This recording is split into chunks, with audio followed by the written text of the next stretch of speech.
Okay, friends and neighbors, it's DK at Mr. V Amps, and no, you're not seeing double. I know we just worked on something very similar to this a while back.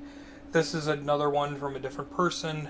This belongs to a local music store, and the gent there is a friend of mine, and he cut me some slack on something I needed, so I'm going to try to cut him as much slack as possible on this amp. I'm sure he probably picked this up maybe at a flea market, or who knows. You know, he's like me, always shopping for bargains, and he does have some electronic experience to fix level 1 problems, but this one's a fuse blower. So let's tear into it and see if we can figure out why it's doing that. Okay, so yeah, it's obvious the boss was already in here. The 3 amp fuse is missing, well, because it was probably blown, and the transformer is unplugged. So I don't know if there was actually a measurement taken of it or what. So let's put a fuse in, leave the transformer unplugged, and check for voltage on the secondary. Okay, so I put a fuse in it, and I'm going to turn the on switch on, and nothing happened, which doesn't surprise me. Let's see if I have voltage at the transformer here.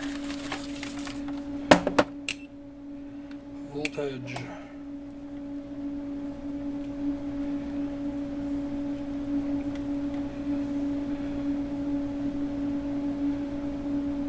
Doesn't look like it.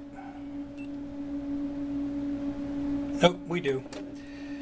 I was in the wrong mode. I have AC 65 volts, so this transformer is still working. That's great. That's very, very positive news, which means we can reconnect it to the board and then watch it go up in smoke when we try to turn it back on again, probably. But we're going to again try to shorten our troubleshooting method. Instead of just flipping the on switch, we're going to put it on the Variac and creep its voltage up very, very gently while looking for some signs. Okay, so I hooked up a junk speaker over here, and I have it on the Variac, so when I turn the power on, 0 is going to happen at this point, because there's no voltage on the Variac, but I can start to creep that up a little bit. Let's try 25 volts ish, maybe 25 or 30 volts, and our fuse hasn't gone bluey yet, and I'm just going to check for hot spots on a few of these components. Now the secondary side of the transformer, we measured that to be 60 volts, so that's a plus and minus. So the biggest voltage I should have in here, other than on that main fuse, should only be about at this point 5 to 10 volts. But yeah, I know I'm encouraging people to stick their fingers in amplifiers. Probably not safe. Okay, now at about 50 volts I have sound. It's very, very buzzy, like very, very buzzy, and I don't know if you can hear it. There you go. It's very, very buzzy.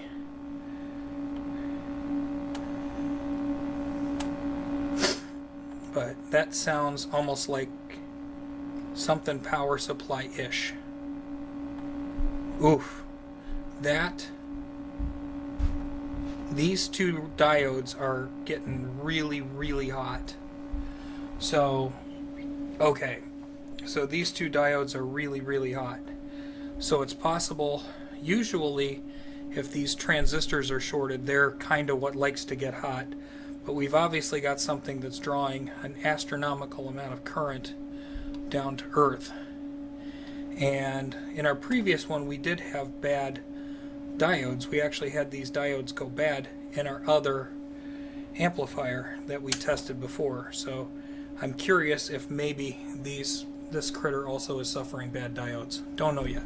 Okay, so I took a couple of measurements, just like, diode measurements here. These two diodes seem like they're shorted. Now I put my meter into ohms mode.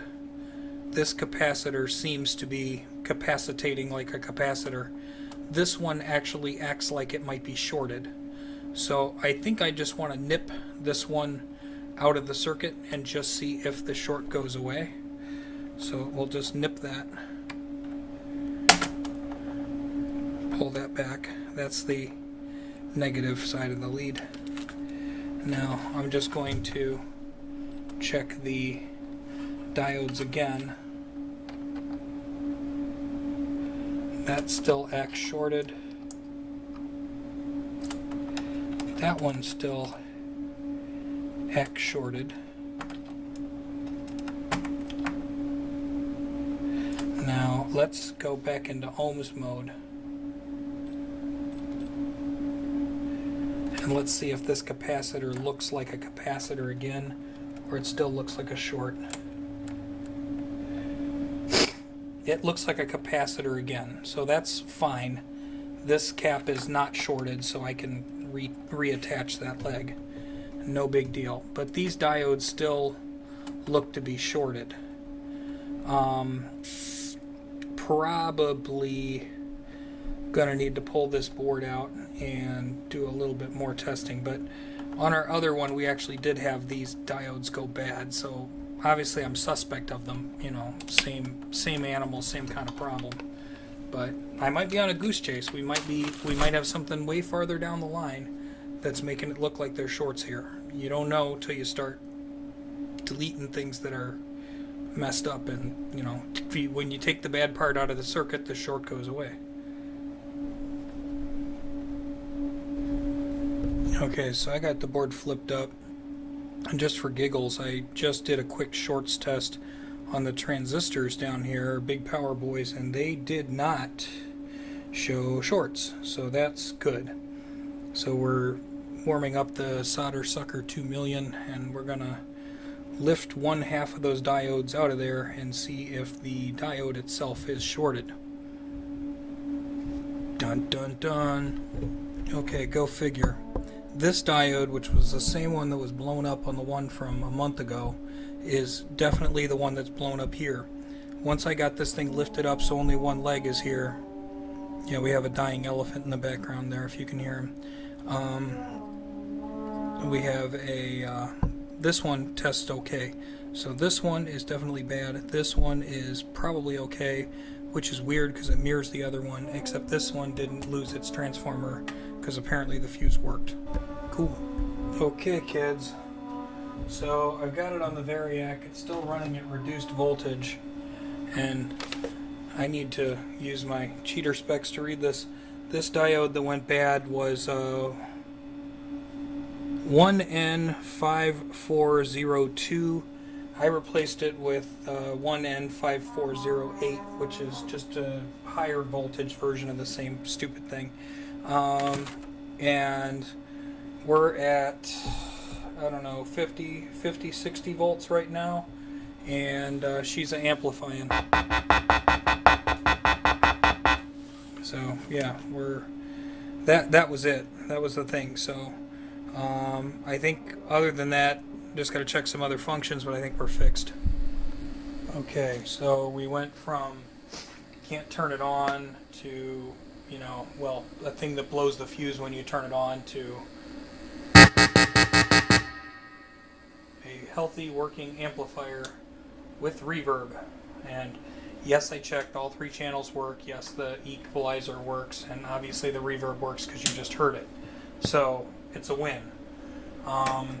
That's all I have to say about that. And our problems were all caused by a 1N5402 rectifier diode, and I replaced it with a 5408 rectifier diode just because it's close enough for jazz. So yeah, you're back in business, brothers. Peace.